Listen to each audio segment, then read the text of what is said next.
Buenos días, iglesia. Buenos días. Gálatas 5, 22 y 23. Mas el fruto del Espíritu es amor, gozo, paz, paciencia, benignidad, fe, mansedumbre, templanza. Contra tales cosas no hay ley. Señor Padre Santo, nuestro Dios Todopoderoso y amado, un día más, Señor, nos ponemos en tus manos.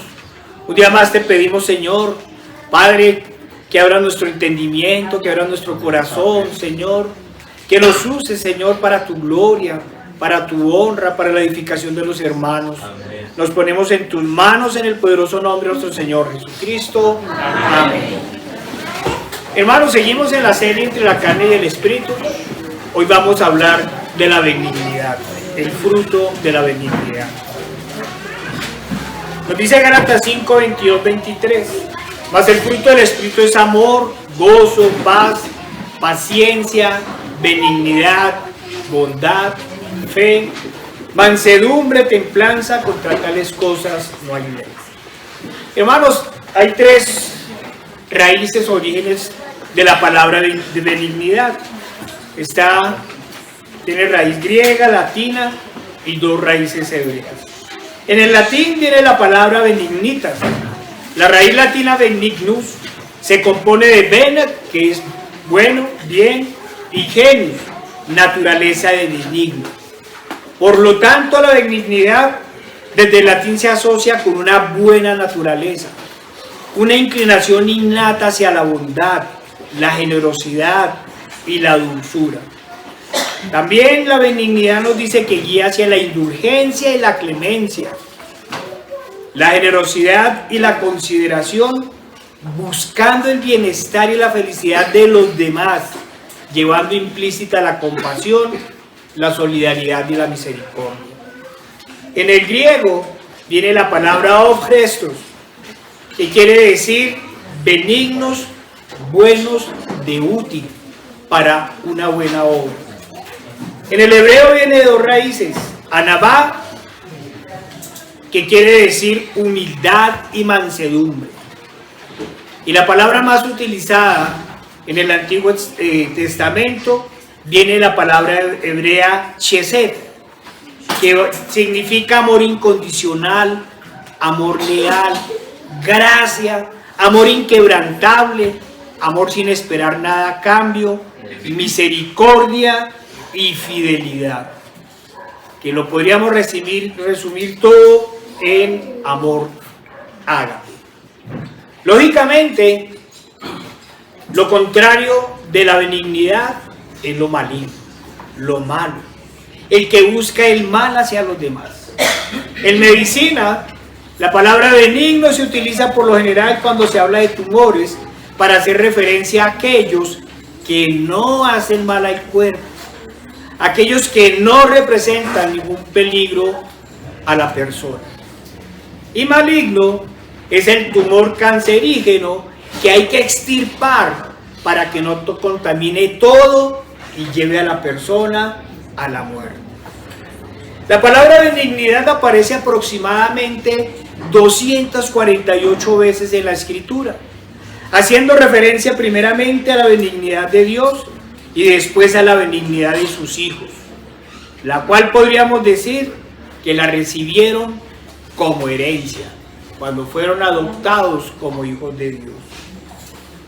Vemos que este fruto, igual que el amor, y como muchas cosas en Dios, son para nosotros. Es lo que debemos dar a los demás.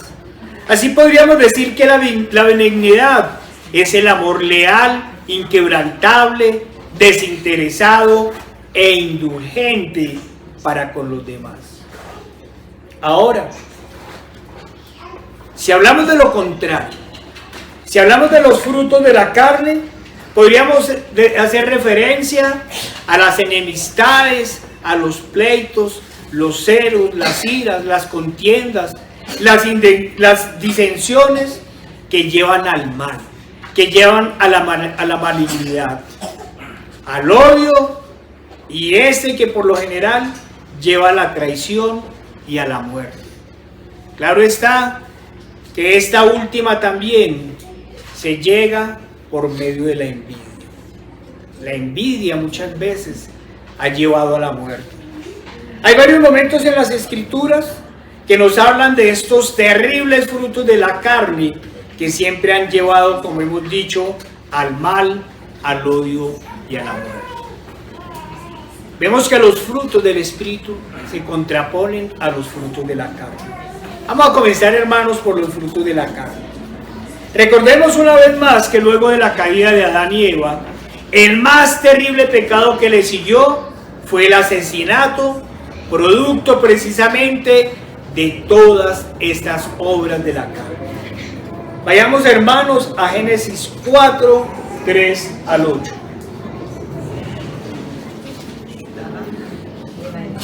Génesis 4, 3 al 8. Nos dice la palabra del Señor. Y aconteció, andando el tiempo, que Caín trajo del fruto de la tierra una ofrenda a Jehová. Y Abel trajo también de los primogénitos de sus ovejas, de lo más gordo de ellas. Y miró Jehová con agrado a Abel y a su ofrenda, pero no miró con agrado a Caín y a la ofrenda suya. Y se ensañó Caín en gran manera, y decayó su semblante. Entonces Jehová dijo a Caín: ¿por qué te has ensañado? ¿Y por qué ha decaído tu semblante? Si bien hicieres, ¿no serás enaltecido? Y si no hicieres bien, el pecado está a la puerta. Con todo esto, a ti será su deseo, y tú te enseñorearás de él. Y dijo Caín a su hermano Abel: salgamos al campo. Y aconteció que estando ellos en el campo, Caín se levantó contra su hermano Abel y lo mató. El primer asesinato de la historia de la humanidad. En este estuvieron presentes las peores obras de la carne. Muy lejos de la benignidad del Señor y del amor fraternal y desinteresado que debía haber entre los hombres y especialmente entre los hermanos. Estos hechos fueron el producto de apartarse de Dios y de dar lugar a la malignidad de la carne. Dieron espacio, Caín dio espacio a la envidia, a los celos, a la contienda y al odio. Podríamos decir que en este caso hubo también traición, pues Abel fue confiadamente a donde su hermano lo invitó para llevarlo a la muerte. Desafortunadamente la traición estuvo en varios momentos en la historia del pueblo de Dios. Si bien la Escritura nos dice que el rey más malvado en la historia de Israel fue Acab y su perversa esposa Jezabel, a cuya mesa se sentaban 850 profetas de Asera y de Baal. Esto como traición al Dios de los cielos que los había cuidado y engrandecido, cambiando la verdad por la mentira y llevando al desvío del pueblo de Israel. Pero esto no sin antes de dar orden para perseguir y asesinar a los profetas de Jehová el Señor. También traicionaron a su Dios. Saúl también hace parte de esta lamentable lista. Si bien no cayó en el terrible pecado de idolatría, su codicia y exceso de amor propio lo llevó a no obedecer totalmente a Dios y además a fraguar más de una vez la muerte y la traición de su más preciado y leal soldado. Vayamos a 1 Samuel 18 y 17.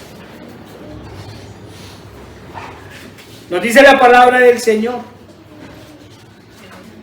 Entonces dijo Saúl a David: he aquí, yo te daré a Merab mi hija mayor por mujer, con tal que me seas hombre valiente y pelees las batallas de Jehová. Mas Saúl decía: no será mi mano contra él, sino que será contra él la mano de los filisteos.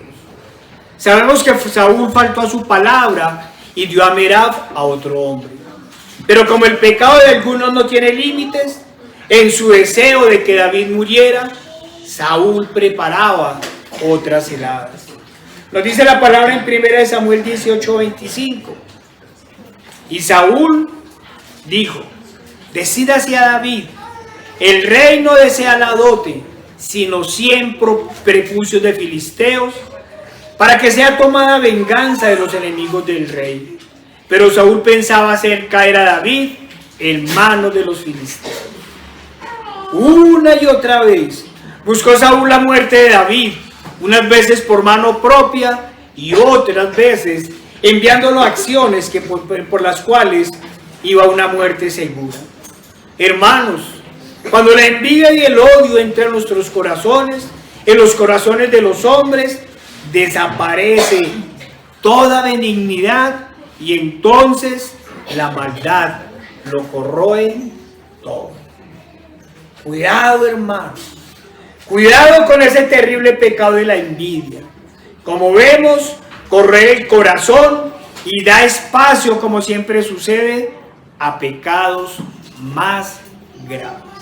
Lo decimos porque la gente cree que la envidia es un pecado menor, pero como todo pecado, corroe el corazón y lleva a la inmundicia. Hermanos, ¿y qué podemos decir cuando se guardan raíces de amargura? Cuando hay falta de perdón, cuando damos espacio a la ira y al odio. Cuidado, porque siempre la ira y el odio nos pueden llevar a la venganza. Vayamos a 2 Samuel 3:27.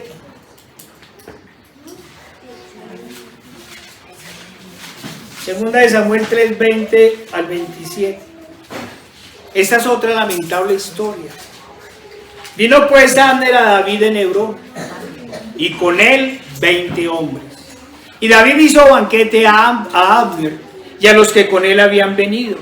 Y dijo Abner a David: yo me levantaré e iré, y juntaré a mi señor el rey a todo Israel, para que hagan contigo pacto, y tú reines como lo desea tu corazón. David despidió luego a Abner, y él se fue en paz. Y he aquí que los siervos de David y de Joab venían del campo y traían consigo gran botín. Mas Abner no estaba con David en Hebrón, pues ya lo había despedido y él se había ido en paz. Y luego que llegó Joab y todo el ejército que con él estaba, fue dado aviso a Joab diciendo: Abner, hijo de Ner, ha venido al rey, y él le ha despedido y se fue en paz. Y vemos cómo la escritura nos repite varias veces que se había ido en paz. Entonces Joab vino al rey y le dijo: ¿qué has hecho? He aquí, Abner vino a ti. ¿Por qué pues le dejaste que se fuese? Tú conoces a Abner, hijo de Ner. No ha venido sino para engañarte y para enterarse de tu salida y de tu entrada, y para saber todo lo que tú haces. Y saliendo Joab de la presencia de David, mandó mensajeros tras Abner, los cuales le hicieron volver desde el pozo de Sira, sin que David lo supiera. Y cuando Abner volvió a Hebrón, Joab lo llevó aparte en medio de la puerta para hablarle con él en secreto. Y allí, en venganza de la muerte de Asael su hermano, le hirió por la quinta costilla y murió. Así murió uno de los más valientes soldados de Israel. Murió por mano de la envidia. Joab no podía perdonar el asesinato de su hermano. Y cuando nosotros vamos a la historia, sabemos que Abner le había advertido que no lo siguiera. Le dijo: apártate de mí. ¿Para qué quieres morir? Pero este tercamente siguió a Abner hasta que fue muerto en combate. Pero Joab nunca perdonó en su corazón. Hermanos, el Señor nos ha llamado a perdonar hasta las más grandes ofensas. Lo que debió haber hecho Joab era haber perdonado, haber guardado la ira para los enemigos de Dios. Pero él la guardó y la consintió en su corazón. Hermanos, Abner olvidó las palabras del Señor cuando dice: mía es la venganza, dice el Señor.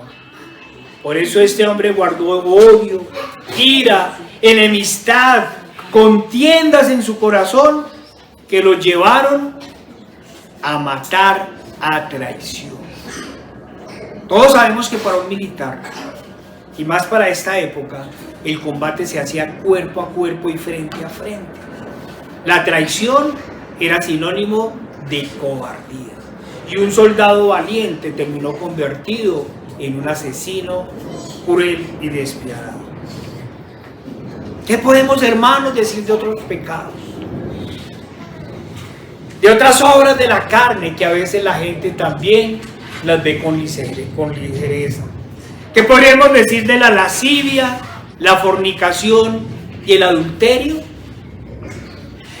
Algunos dirán: ¿y qué tiene que ver esto con el odio, con la ira y la venganza? Están muy relacionadas, pero sobre todo se relacionan con la maldad. Estos pecados, aunque algunos no lo crean, pueden llevar totalmente a la maldad, a toda malignidad, a hacer total injusticia contra otros. Y también llevan a las máximas inmundicias contra los demás, e incluso también hacen y provocan que lleven al odio, a la venganza y a la muerte. Vayamos a 2 Samuel 13, 1, 16.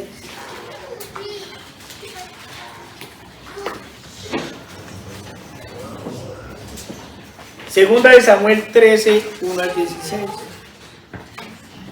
Aconteció después de esto, que teniendo Absalón, hijo de David, una hermana hermosa, que se llamaba Tamar, se enamoró de ella Amnón, hijo de David.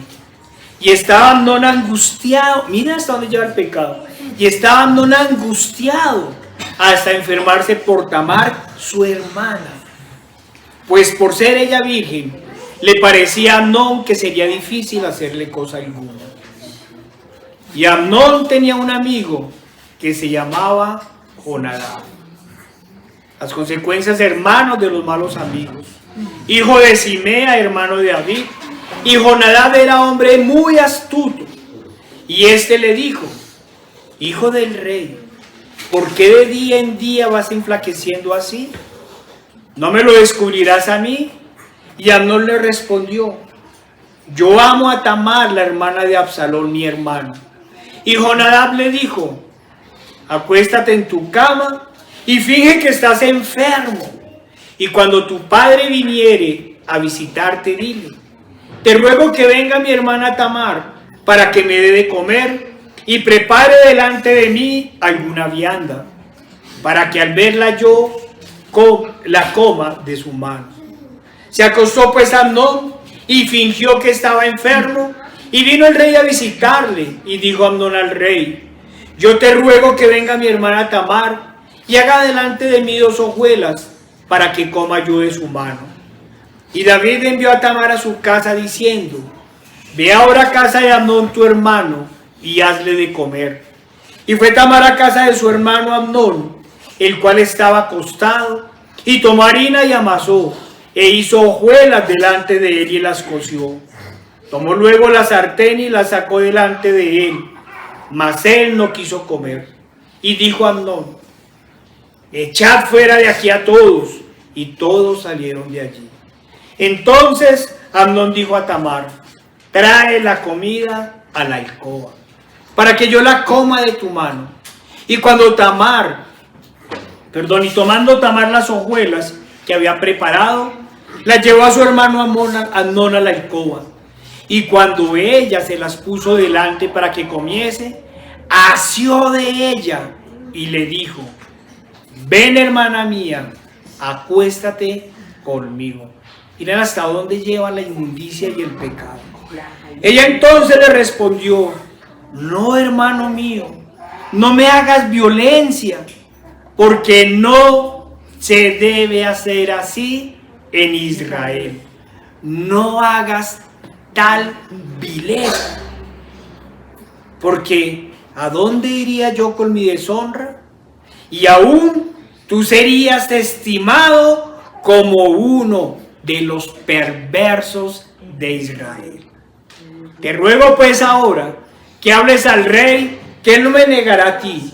Mas él no la quiso oír, sino que pudiendo más que ella, la forzó y se acostó con ella.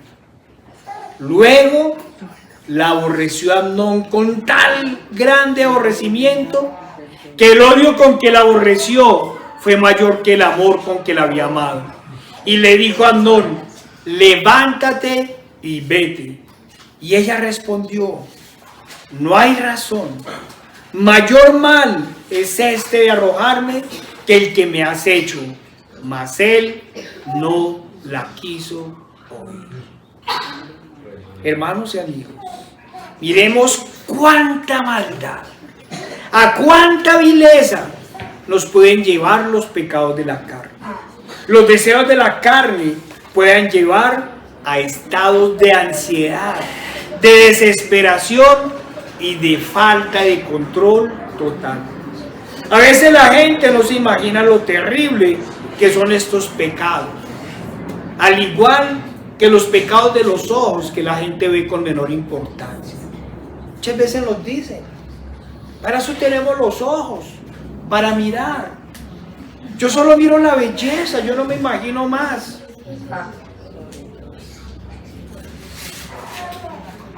Hermanos, amigos, sobre todo los amigos, esos pecados de los ojos son pecados de inmundicia y los pueden llevar a lo peor. ¿O es que acaso la pornografía no se convierte en un vicio incontrolable? ¿Acaso esa no puede ser una de las causas de tan terrible aumento de las violaciones? ¿Qué podemos decir de la fornicación y del adulterio? ¿Cuántos matrimonios se han destruido por estos pecados? ¿Cuántas vidas se han dañado? ¿Cuánto odio y a cuántos homicidios han llevado estos? Sabemos claramente de la Escritura que un pecado lleva a otro y este a otro y así hasta cuando se llegan a cosas terribles. Pensemos por un momento en Amnón. ¿Qué perversión lleva a alguien a enamorarse de su hermana? Y miremos hasta dónde lo llevó el pecado de la lujuria. Lo llevó al engaño, a la mentira y luego a la violación. A la violación de su hermana. Sabemos lamentablemente por las noticias que hay muchos miserables que violan a sus hijos, a sus sobrinos o a los bebés que les dan en custodia. Podríamos preguntar, ¿cómo alguien se puede construir o convertir en un monstruo maligno para hacerte una barbaridad como esta? La respuesta es muy sencilla. Se llega allí cuando hay ausencia de Dios. Cuando hay ausencia de Dios y abundancia de ocio. La gente deja que la tentación entre en ellos y luego les da rienda suelta al pecado. Dejaron que la lujuria los gobernara y después llegan a la inmundicia. Amigos y hermanos, los pecados y las maldades no aparecen de un momento a otro. Es que me poseyó el demonio. No mientan. Es que no, fue un espíritu incontrolable, yo no pude. Nada aparece por generación espontánea. Todo inicia dando espacio a la tentación y a los malos pensamientos. Así comienzan los grandes violadores. Dan un espacio pequeño a la tentación. Dan espacio a los malos pensamientos. Hermanos, Nadie se convierte en drogadicto de la noche a la mañana. Primero aparece el deseo de probar, luego va entrando en el pecado de a pocos, comienza a amar su pecado y este lo va poseyendo lentamente hasta que en el momento menos esperado todo se vuelve incontrolable. Se dio espacio a la tentación, a los malos pensamientos y al pecado. No huyeron de ellos, sino que los consintieron. Y cuando se dieron cuenta, estaban totalmente dominados por ellos. No fue una posesión demoníaca, fue un proceso de perversión. Fue un proceso en el que se apartaron de Dios y dieron espacio a la inmundicia. Por eso, el creyente debe estar en guerra espiritual constantemente. Debe estar orando permanentemente, como dice la oración, como dice la palabra de Dios, velando y orando para no entrar en tentación. El verdadero creyente debe estar mortificando el más mínimo deseo, la más mínima tentación, y debe huir cuando sienta que ésta se va fortaleciendo. Debe huir, pero no huir simplemente para alejarse, sino huir para alejarse y orar, para clamar al Señor, para que el Señor lo fortalezca y no lo deje caer en el pecado. Hermanos, ¿qué sucedería, por ejemplo? Vamos a hablar de unas cosas más sencillas. ¿Qué sucedería, por ejemplo, si cuando sentimos que pecados como la ira, el mal genio, están comenzando a aparecer en una charla?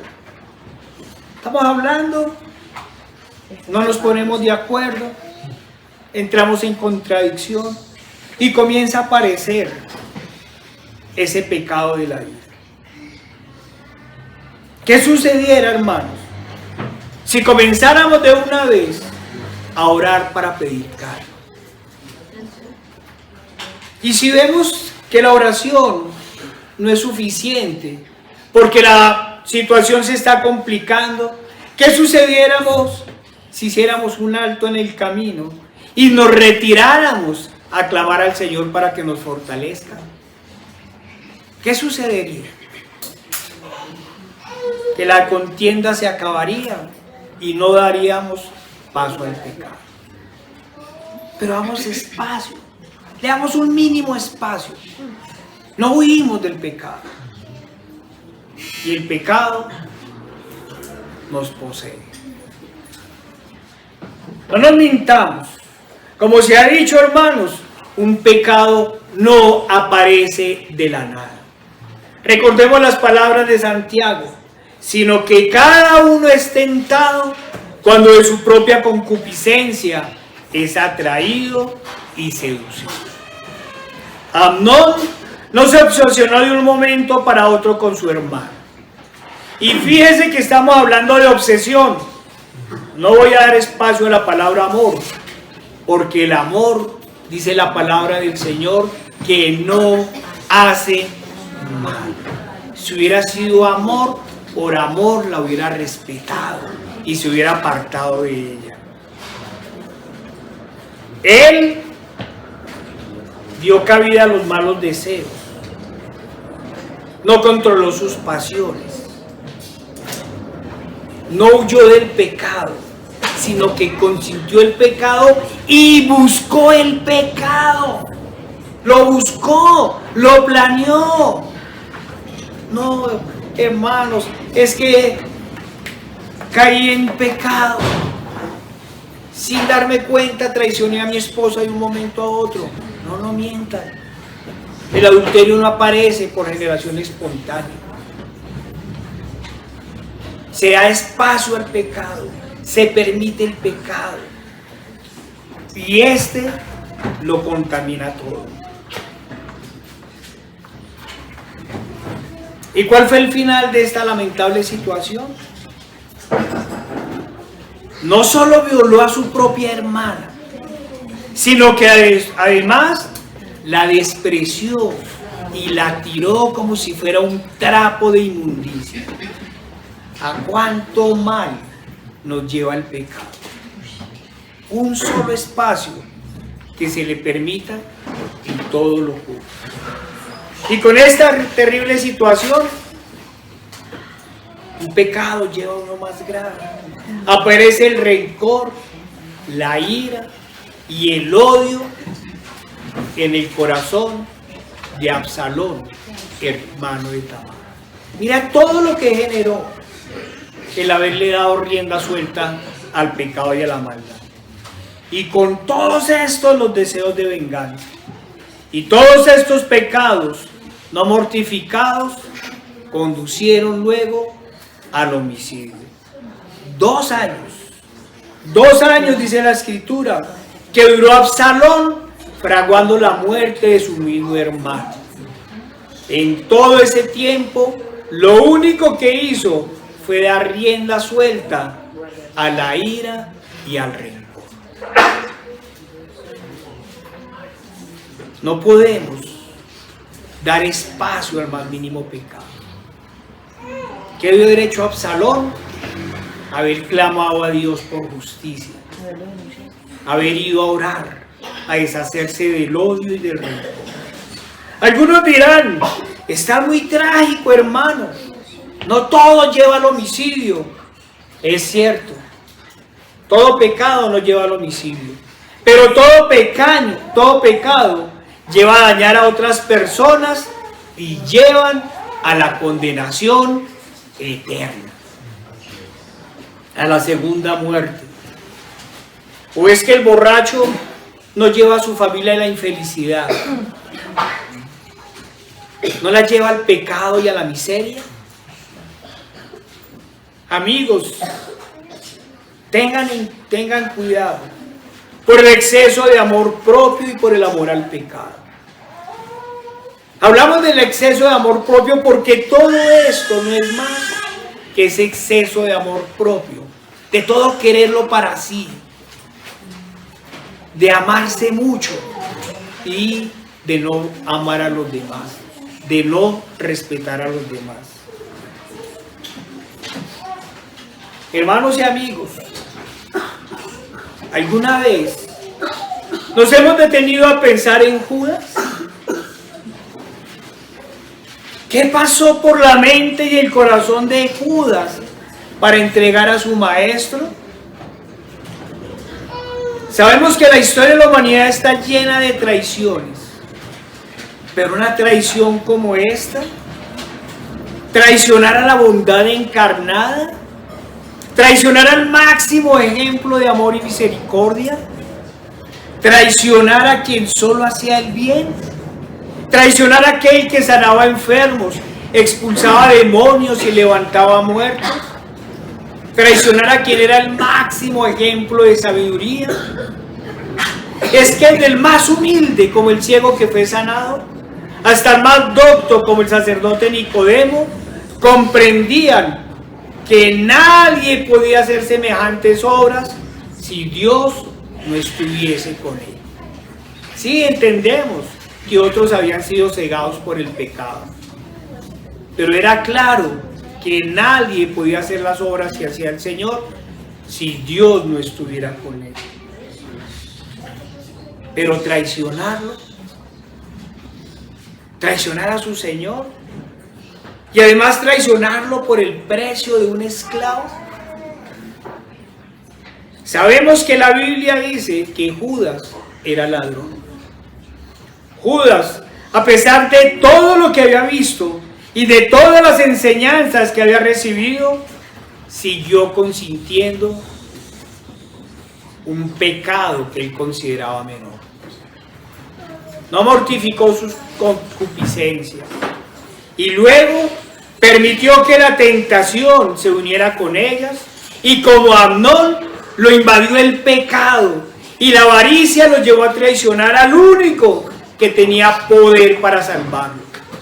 Y como el peor de los traidores, consumó su pecado además con un beso. Con un beso entregas al Hijo del Hombre. Hermanos, Judas no había sido asesino, ni violador. Muy posiblemente era como aquel que roba las vueltas del mandado, como aquel que se roba las galletas en el supermercado. No atracaba a nadie, pero sustraía el dinero de la bolsa. Como los que acabamos de enumerar y otros similares, no veían y no vio la gravedad de su pecado hasta que éste lo arrastró a la máxima malignidad, a matar por mano de otros al autor de la vida, al máximo ejemplo de benignidad, al que lo dio todo por la humanidad. Mató al que había dado, al que iba a dar hasta la última gota de su sangre, y soportó la ira del Padre para liberar del pecado a otros. Podemos pensar que Judas nunca imaginó que su pecado lo llevaría a hacer algo tan abominable. Hermanos y amigos, ¿están consintiendo pecados? Cuidado, no es un problema menor. Si no entrega su causa a Cristo, si no clama para que el Señor le dé su espíritu y lo ayude a mortificarlos, puede terminar como Amnón, como Judas o como Joab.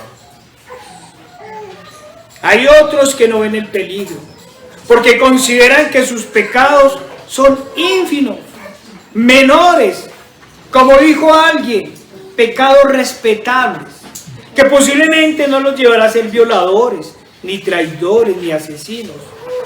Pero esto no solo los llevarán a otros pecados, sino que además los llevarán a la condenación eterna. Y peor aún, en aquellos que se dicen creyentes, a poner en vergüenza a Cristo y a su iglesia. ¡Cuánta maldad se puede hacer cuando permitimos en nosotros el pecado! Hermanos y amigos, vamos a cambiar de situaciones, porque la Escritura también nos habla de ejemplos de benignidad, de amor y de entrega por los demás, y de mucha lealtad. Podríamos hablar, por ejemplo, del joven David, enfrentando al gigante y experimentado Goliat, por amor a Dios y a su pueblo. David no pensó en sí mismo, pensó en reivindicar el nombre de su Dios que estaba siendo blasfemado y en reivindicar a su pueblo. Para tener una idea de la situación, recordemos los momentos en que Goliat ve a su contrincante. Yo sé que hemos escuchado esta historia una y otra vez. Veámosla a los ojos de Goliat. Y el filisteo, dice 1 Samuel 17, 41 al 44.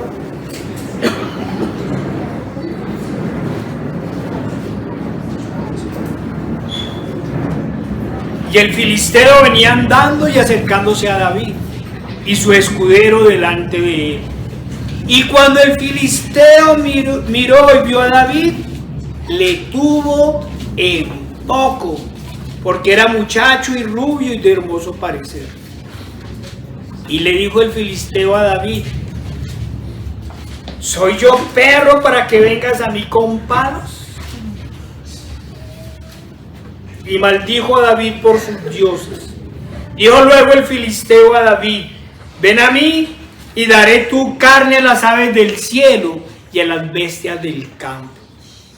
Todos sabemos las posibilidades reales que tenía David para derrotar al gigante Goliat en el campo de batalla.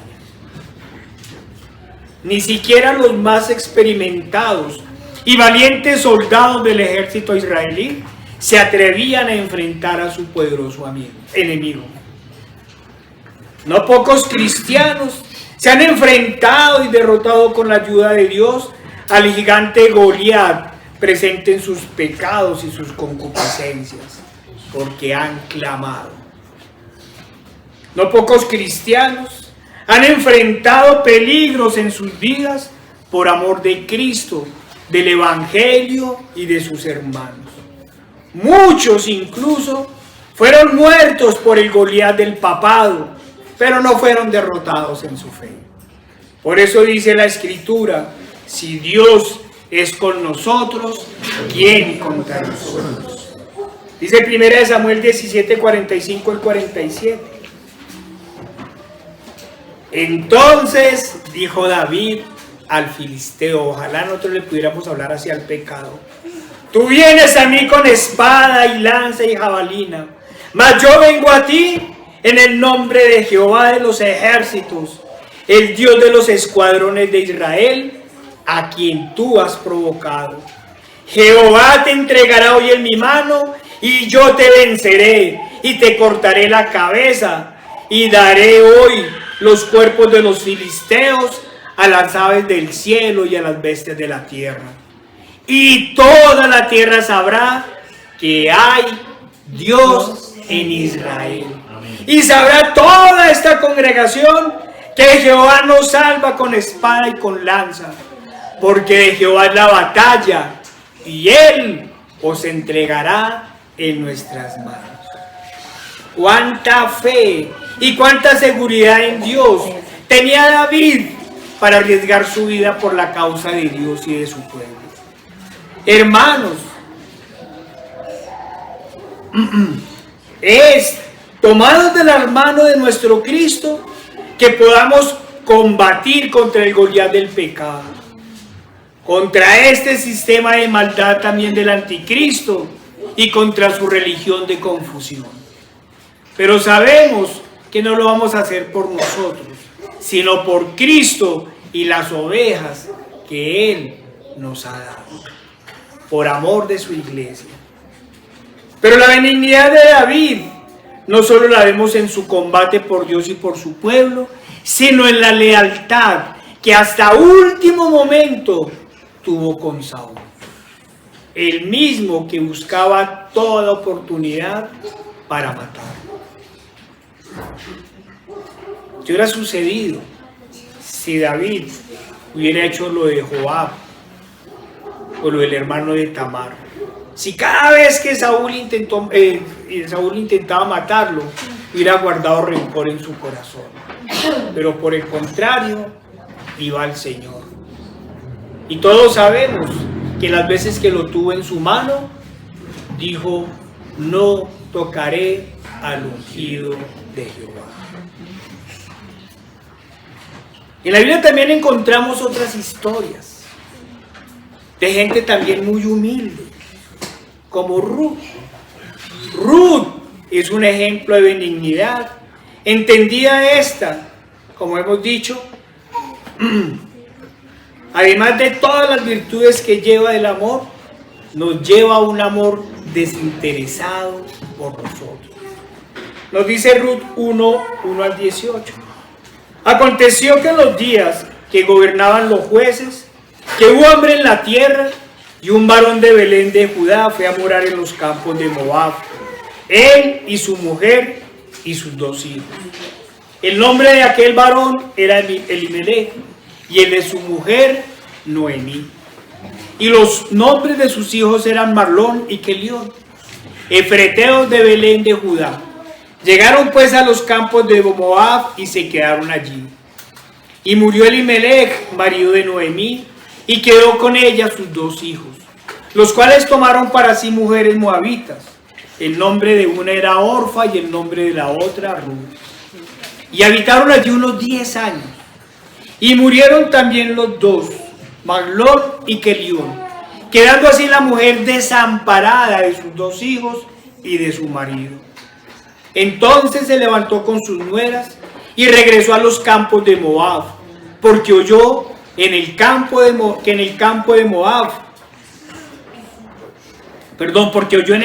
Moab que Jehová había visitado a su pueblo para darles pan. Salió pues del lugar donde había estado y con ella sus 2 nueras, y comenzaron a caminar para volverse a la tierra de Judá. Y Noemí dijo a sus 2 nueras: miren también el amor y la lealtad de Noemí para sus 2 nueras. Andad, volveos cada uno a la casa de su madre. Jehová haga con vosotros misericordia, como la habéis hecho con los muertos y conmigo. Os conceda Jehová que hayáis descanso, cada una en casa de su marido. Luego las besó, y ellas alzaron su voz y lloraron, y le dijeron: ciertamente nosotras iremos contigo a tu pueblo. Y Noemí respondió: volveos, hijas mías, ¿para qué habéis de ir conmigo? ¿Tengo yo más hijos en el vientre que puedan ser vuestros maridos? Volveos, hijas mías, e idos, porque yo ya soy vieja para tener marido. Y aunque dijese: esperanza tengo, y esta noche estuviese con mi marido, y aún diese a luz a hijos, ¿habíad vosotras de esperar hasta que fuesen grandes? ¿Habíad de quedaros sin casar por amor a ellos? No, hijas mías, ¿qué mayor amargura tengo yo que vosotras? Pues la mano de Jehová ha salido contra mí. Y ellas alzaron otra vez su voz y lloraron, y Orfa besó a su suegra, mas Ruth se quedó con ella. Y Noemí dijo: he aquí, tu cuñada se ha vuelto a su pueblo y a sus dioses, vuélvete tú tras ella. Respondió Ruth: no me ruegues que te deje y me aparte de ti, porque a donde quiera que tú fueres, iré yo, y donde quiera que vivieres, viviré. Tu pueblo será mi pueblo, y tu Dios mi Dios.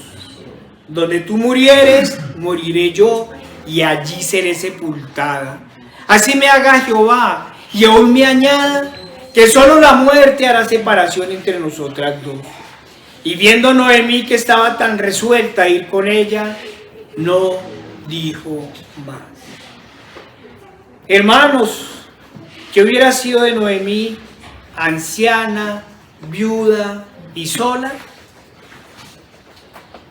¿Qué posibilidad tenía Ruth de una vida digna, siendo viuda en tierra ajena y llevando además una anciana a cuestas? Pero Ruth se negó a sí misma y por amor a su suegra dijo: tu pueblo será mi pueblo y tu Dios será mi Dios.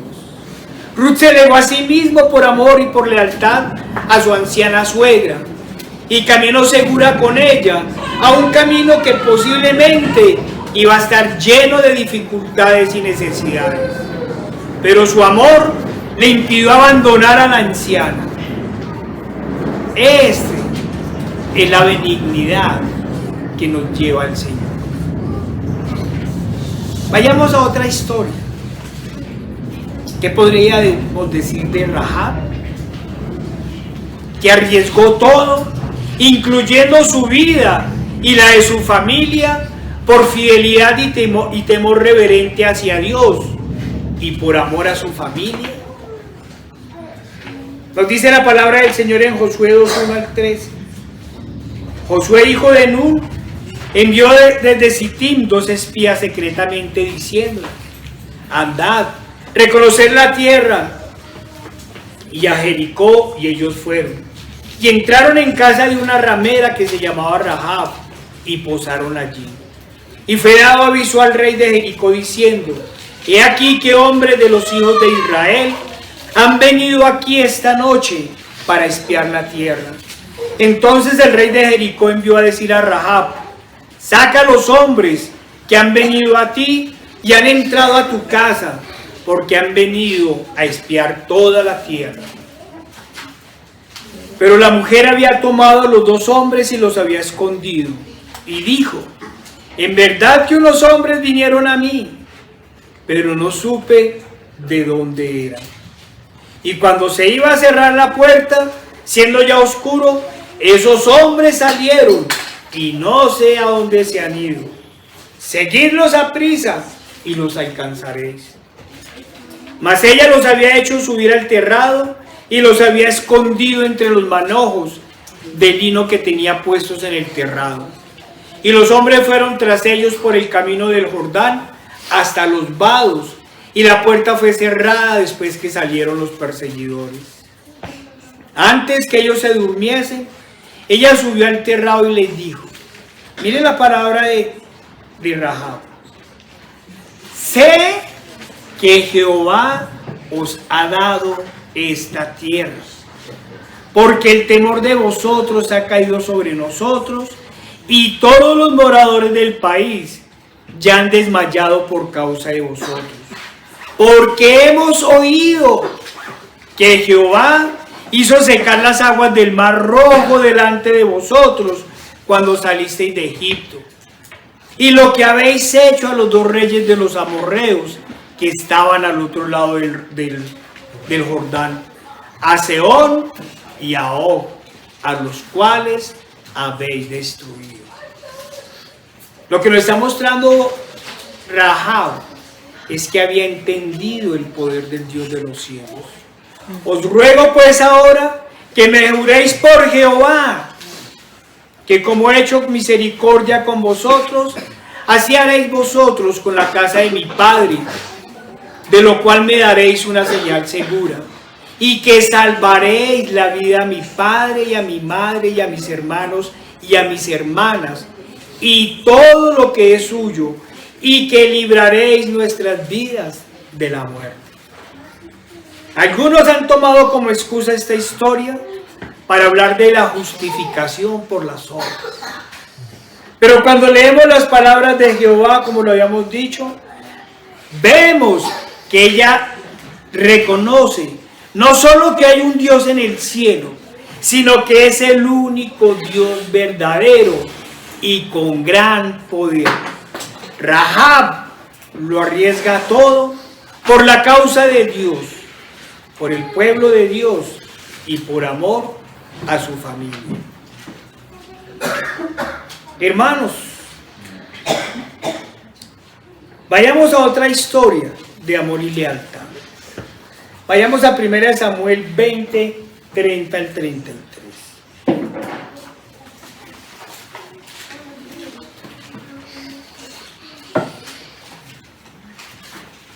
Entonces, dice la palabra del Señor, 1 Samuel 20, 30 al 33. Entonces se encendió la ira de Saúl contra Jonatán y le dijo: hijo de la perversa y rebelde, ¿acaso no sé yo que tú has elegido al hijo de Isaí para confusión tuya y para confusión de la vergüenza de tu madre? Porque todo el tiempo que el hijo de Isaí vive sobre la tierra, ni tú estarás firme, ni tu reino. Envía pues ahora y tráemelo, porque ha de morir. Y Jonatán respondió a su padre Saúl y le dijo: ¿por qué morirá? ¿Qué ha hecho? Entonces Saúl le arrojó una lanza para herirlo, de donde entendió Jonatán que su padre estaba resuelto a matar a David. Pasemos al versículo 42. Y Jonatán dijo a David: vete en paz, porque ambos hemos jurado por el nombre de Jehová, diciendo: Jehová esté entre tú y yo, entre tu descendencia y mi descendencia, para siempre. Y él se levantó y se fue, y Jonatán entró a la ciudad.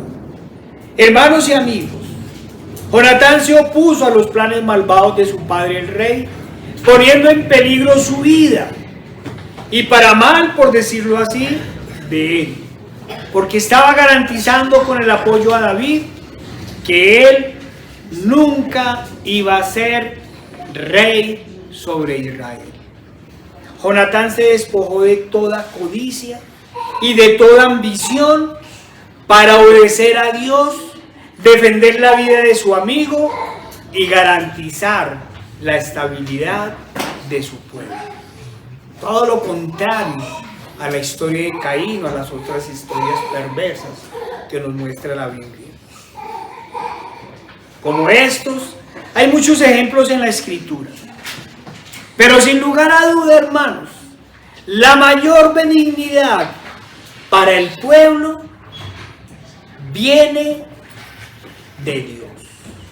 del único Dios verdadero que mantiene su palabra y cumple sus promesas con quienes lo aman y le obedecen.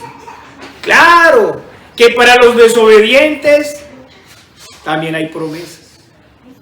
Promesas de restauración si se arrepienten de su maldad y se vuelven a Dios. O promesas de juicio y sentencia si no se arrepienten, sino que se mantienen en su maldad. En la prédica anterior recordamos las promesas que el Señor hizo a Abraham y a Isaac. Miremos algunas de las promesas ahora que el Señor le hace al pueblo numeroso. A ese pueblo tan numeroso que mostraba el cumplimiento precisamente de las promesas hechas a los patriarcas. Les había dicho que su descendencia sería como la arena del mar y las estrellas del cielo. Y en este momento el Señor había cumplido su promesa, porque Israel era uno de los pueblos más numerosos de la época. Miremos algunas de las promesas. Vayamos a Deuteronomio 31, 7 al 8.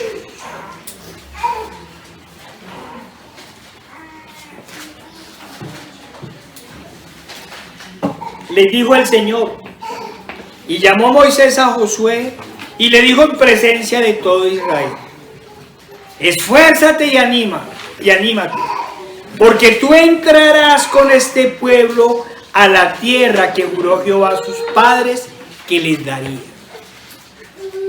Y tú se la harás heredar. Y Jehová va delante de ti. Él estará contigo. No te dejará ni te desamparará. No temas ni te intimides. Y ya conocemos las promesas del Señor. Vayamos ahora a 2 de Crónicas 7, 14 y 15. 2 de Crónicas 7, 14 y 15. Dice la palabra del Señor. Hoy la cantamos. Si se humillare mi pueblo, sobre el cual mi nombre es invocado, y oraren, y buscaren mi rostro, y se convirtieren de sus malos caminos, entonces yo iré desde los cielos, y perdonaré sus pecados, y sanaré su tierra.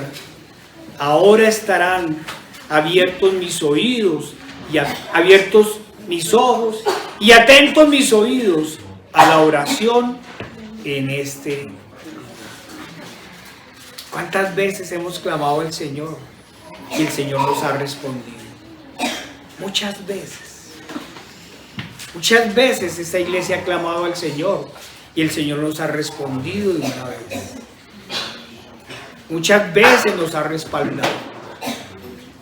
2 partos en una iglesia, sin el más mínimo problema, sin haber planeado absolutamente nada, por la misericordia del Señor, y escuchó el clamor que dimos y nos dio su apoyo y su ayuda. Vayamos ahora a Jeremías 7, 5 al 7.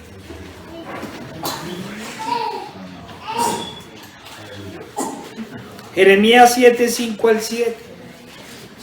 Dice la palabra del Señor: pero si mejorareis cumplidamente vuestros caminos y vuestras obras, si con verdad hicieres justicia entre el hombre y su prójimo, y no oprimieres al extranjero, al huérfano y a la viuda, ni en este lugar derramareis la sangre inocente, ni anduvieres en pos de dioses ajenos para mal vuestro, os haré morar en este lugar, en la tierra que di a vuestros padres para siempre.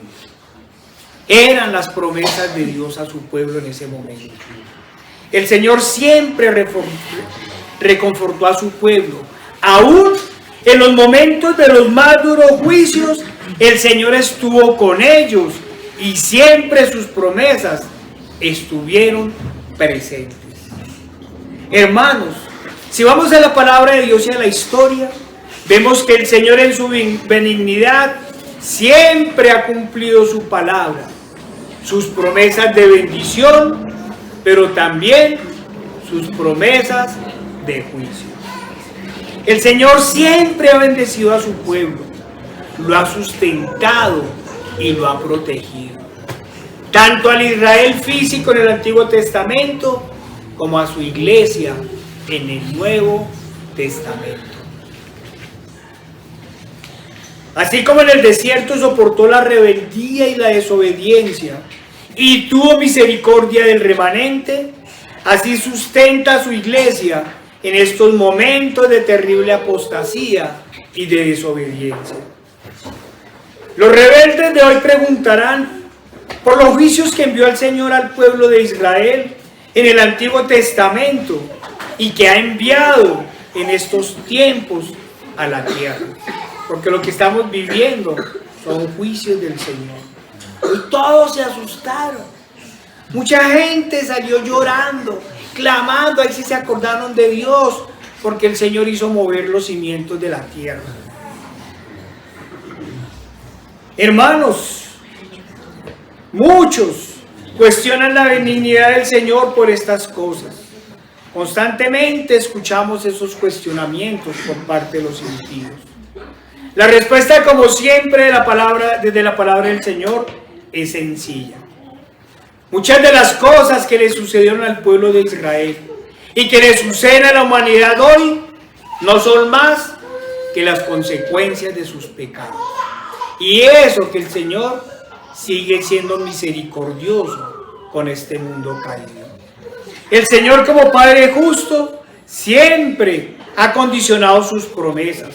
Siempre nos ha dado su misericordia, y a pesar de la desobediencia del pueblo de Israel y de la humanidad, no solo no ha destruido la tierra, sino que siempre ha mantenido a un remanente salvo. ¿Cuál fue su remanente cuando el Señor en su ira inundó la tierra? Su remanente fueron 8 personas. Pero mantuvo su remanente salvo. Cuando Sodoma y Gomorra, el Señor salvó a Lot y a su familia. No había nadie más inocente en esa tierra maldita. El salmista y el pueblo siempre han reconocido la benignidad de su Dios. Pese a la desobediencia de los hombres y a su persistencia en el pecado, como se ha dicho, el Señor siempre ha conservado un remanente para salvación, al cual ha protegido y sustentado. Por eso su pueblo fiel lo adora y lo exalta en todas las cosas. Leamos, hermanos, 3 porciones de los salmos. Vayamos al Salmo 136, 1 al 4.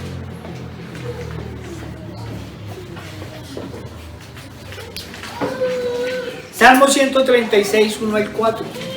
Nos dice el salmista: alabad a Jehová, porque Él es bueno, porque para siempre es su misericordia. Alabad al Dios de los dioses, porque para siempre es su misericordia. Alabad al Señor de los señores, porque para siempre es su misericordia. El Señor siempre guardará su misericordia para con el pueblo fiel y obediente. Pasemos al Salmo 145, 7 al 9. Salmo 145, 7 al 9. Nos dice la palabra del Señor: proclamarán la memoria de tu inmensa bondad y cantarán tu justicia. Clemente y misericordioso es Jehová, lento para la ira y grande en misericordia. Bueno es Jehová para con todos, y sus misericordias sobre todas sus obras. Pasemos al Salmo 34, 1 al 10.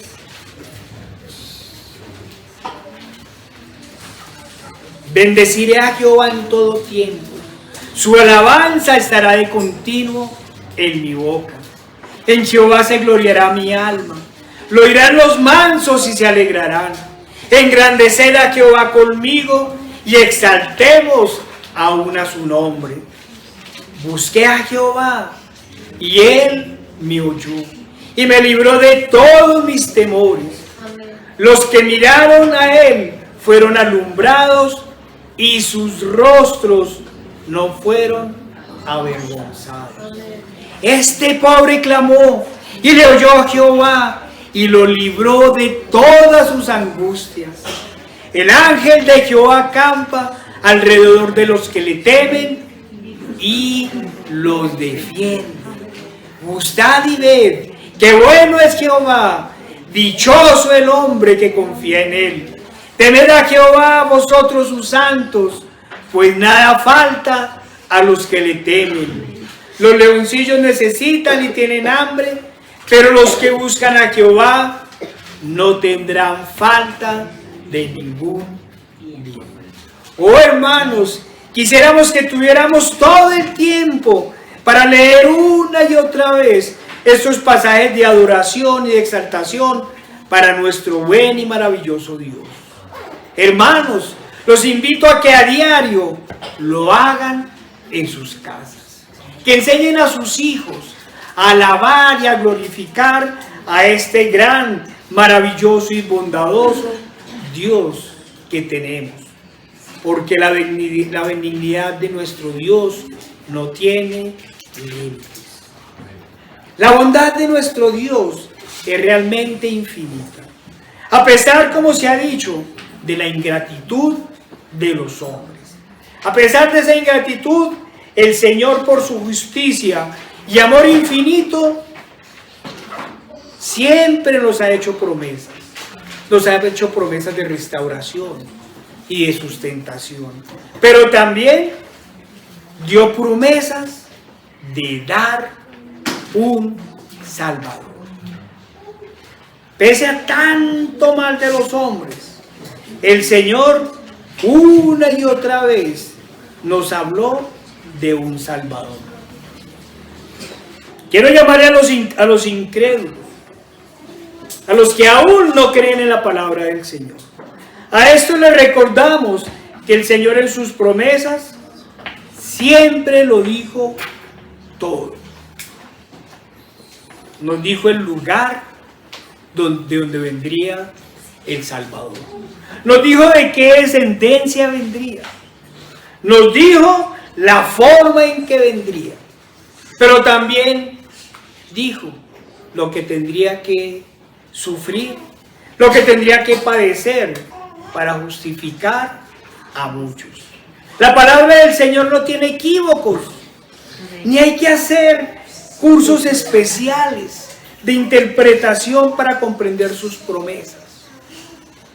Cada vez los brujos y los hechiceros de este mundo nos dicen, no, que yo no sé quién profetizó, que Nostradamus habló. Y usted lee la profecía y uno no entiende nada.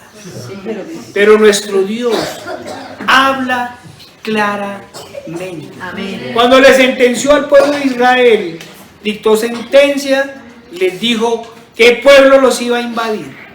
Les dijo cuánto tiempo lo iban a llevar de cautivos. Pero también les dijo por mano de quién los iba a librar. Aquí nos hablaba del Salvador. Y desde el principio les dijo dónde nacería. Vamos a Miqueas 5:2. Dice la palabra del Señor: pero tú, Belén Efrata, pequeña para estar entre las familias de Judá, de ti me saldrá el que será Señor en Israel, y sus salidas son desde el principio, desde los días de la eternidad. Y también dijo las características de la mamá del Salvador. Nos dice en Isaías 7:14: por tanto, el Señor mismo os dará señal.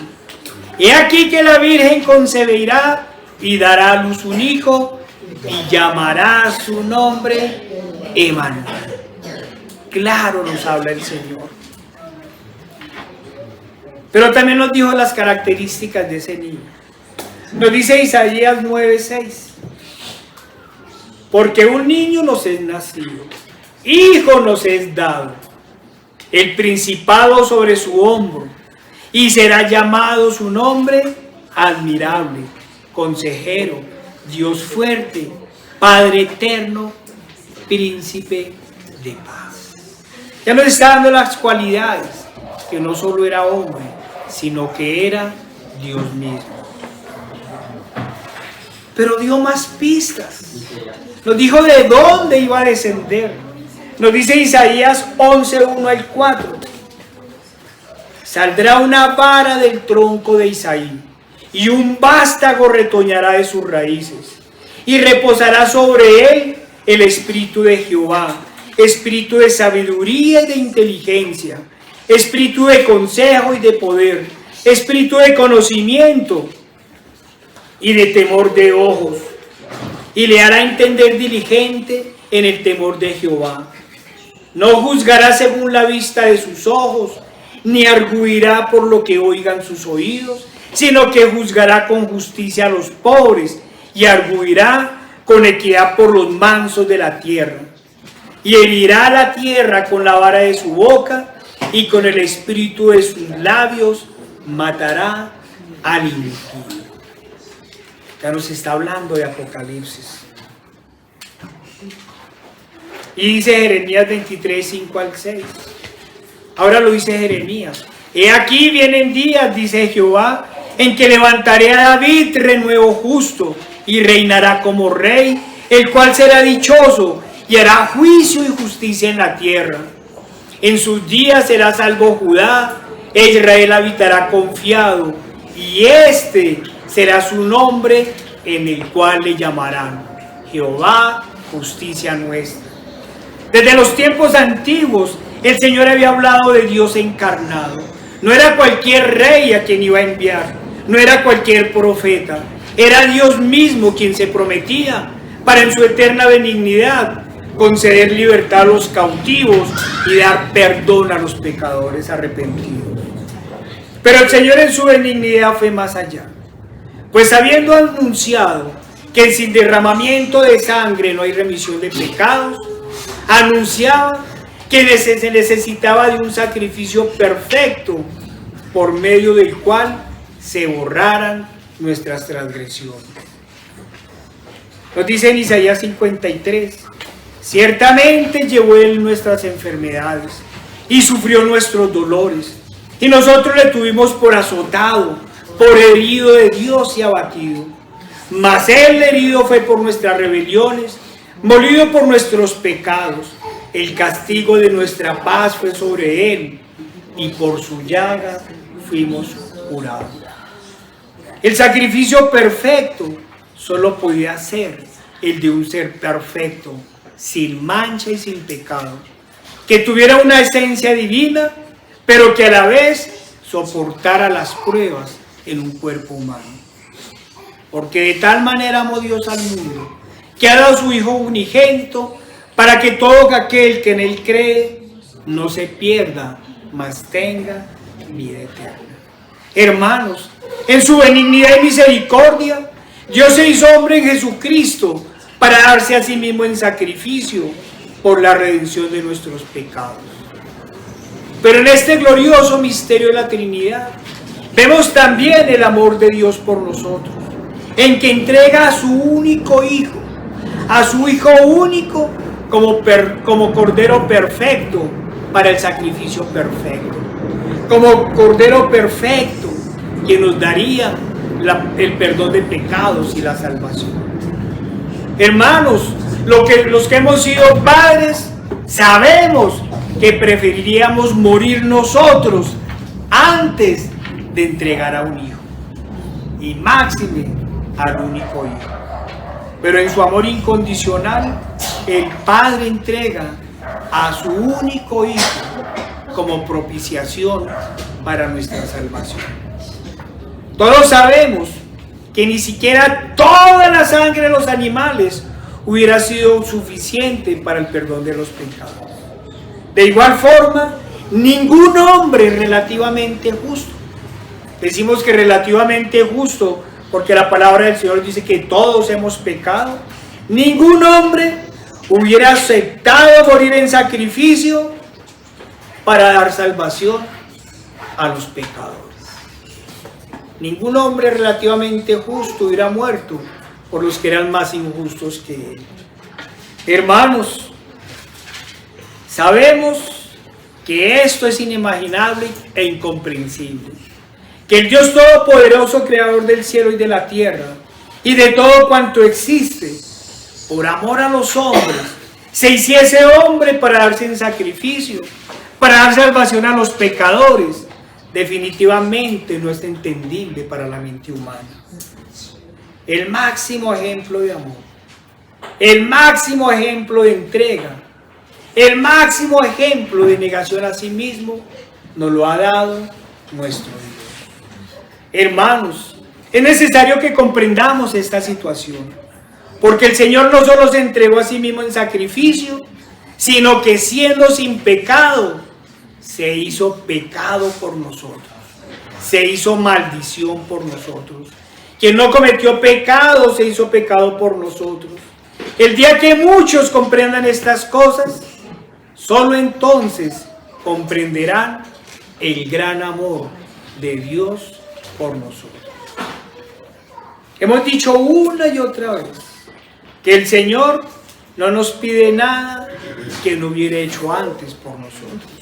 Y lo decimos porque la Escritura nos llama a seguir el ejemplo de Cristo, a seguir sus pisadas, a seguir sus pasos, a llenarnos de benignidad, de amor por los demás y en amor apartarnos de todo pecado y de toda contienda entre los hermanos.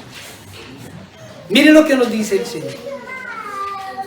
Mirémoslo los hermanos, entendámoslo. Nos dice la palabra del Señor en Filipenses 2, 1 al 8. Por tanto, si hay alguna consolación en Cristo, si algún consuelo de amor, si alguna comunión del Espíritu, si algún afecto entrañable, si alguna misericordia, completad mi gozo, sintiendo lo mismo, teniendo el mismo amor, unánimes, sintiendo una misma cosa. No hagáis por contienda, nada hagáis por contienda o por vanagloria. Antes bien, con humildad, estimando cada uno a los demás como superiores a él mismo, no mirando cada uno por lo suyo propio, sino cada cual también por lo de los otros. Haya pues en vosotros este sentir que hubo también en Cristo Jesús, el cual siendo en forma de Dios, no estimó el ser igual a Dios como cosa que aferrarse, sino que se despojó a sí mismo, tomando forma de siervo, hecho semejante a los hombres, y estando en condición de hombre, se humilló a sí mismo, haciéndose obediente hasta la muerte y muerte de cruz. El Señor se negó a sí mismo, para haciéndose pecado imputarnos su justicia. Y a nosotros nos llama a negarnos a sí mismos, para despojarnos de todo pecado y llenarnos de su amor. No nos llama a sacrificios, pues Él se hizo sacrificio por nosotros. Nos llama a ser como Él, en amor y santidad. Nos llama a ser uno, todos a ser unos en Él. Nos llama a apartarnos de toda malicia y a ser benignos unos con los otros. Nos dice la palabra del Señor en Efesios 4, 31 al 32. Quítense de vosotros toda amargura, enojo, ira, gritería y maledicencia y toda malicia. Antes, sed benignos unos con otros, misericordiosos, perdonándoos unos a otros, como Dios también os perdonó a vosotros en Cristo. Definitivamente, hermanos, el Señor nos llama a despojarnos de todo pecado, a perdonarnos los unos a los otros y a vivir en Él. La palabra del Señor nos dice: vestidos pues como escogidos de Dios, santos y amados, de entrañable misericordia, de benignidad, de humildad, de mansedumbre. Yo quisiera que cada uno fuéramos mirando estas palabras y mirándonos a la luz de ellas. De humildad, de mansedumbre, de paciencia, soportándoos unos a otros y perdonándoos unos a otros, si alguno tuviere queja contra otro, de la manera que Cristo os perdonó, así también hacedlo vosotros. Cuidado, hermanos, cuidado con el rencor y el pecado, cuidado con dar espacio al maligno. Su llamado, el llamado de Dios, es a ser como Él, es a ser santos como Él. Su llamado es amarnos los unos a los otros, como Él nos amó, con un amor inquebrantable, con un amor incondicional, con ese verdadero amor en donde se da la vida por los amigos y por los demás para llevarlos a Cristo, siendo siempre ejemplo para los demás, como lo fueron para nosotros nuestro Señor Jesucristo y los apóstoles. Nos dice la palabra del Señor en 2 Corintios 6, 1 al 9. Así pues, es lo que nos dicen los apóstoles. Nosotros, como colaboradores suyos, os exhortamos también a que no recibáis en vano la gloria de Dios, la gracia de Dios. Porque dice, en tiempo aceptable te he oído y en día de salvación te he socorrido. He aquí, ahora el tiempo aceptable. He aquí ahora el día de la salvación. No damos a nadie ninguna ocasión de tropiezo para que nuestro ministerio no sea vituperado. Ojalá todos los pastores leyeran una y otra vez estas palabras. Antes bien, nos recomendamos en todo como ministros de Dios,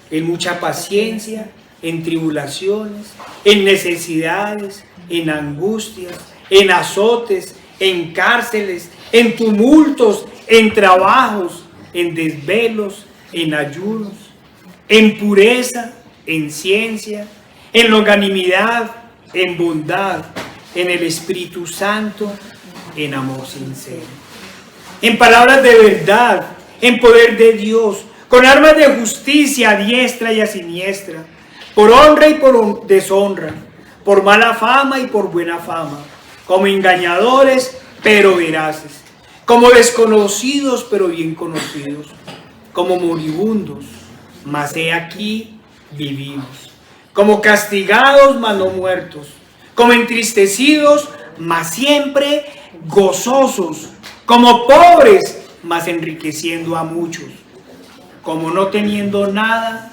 mas poseyéndolo todo. Hermanos, claramente el Señor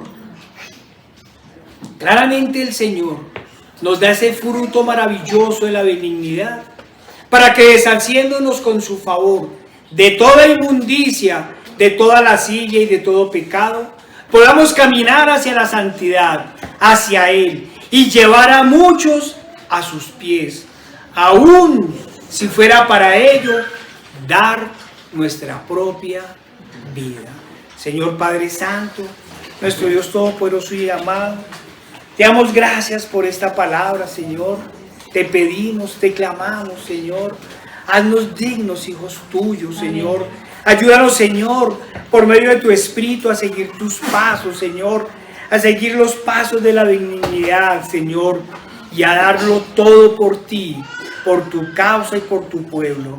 Te lo pedimos en el poderoso nombre de nuestro Señor Jesucristo. Amén.